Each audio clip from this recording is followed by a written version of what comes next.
Hey, what's up guys, welcome back to my YouTube channel. So guys, in this video I'm going to show you how to fix weather widget not working on iPhone.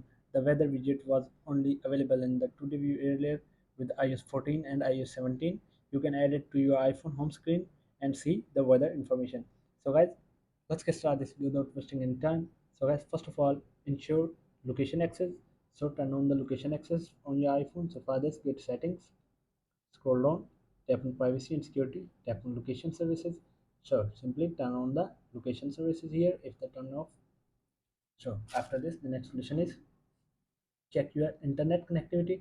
This goes without saying that the update weather information your iPhone must have working internet connectivity.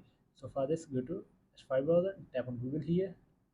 So my internet is working perfectly. Go back now, and then after this, the next solution is manually select the location in the weather widget on the home screen. Long press the weather widget and tap edit. Tap and hold on the tap on edit widget. So tap on my location. So simply enter your location and go back now and wait for the loading. So here you can see that. And then after this, the next solution is turn on background app refresh. So for this, go to settings, scroll down, tap on general, tap on background app refresh. So here is the background app refresh. Tap on Wi-Fi and cellular data. Go back now, and then after this, the next solution is uninstall and reinstall the weather app. So for this, tap and hold on the weather app, tap on remove, tap on delete. So go to App Store again, search weather, install official weather app from Apple.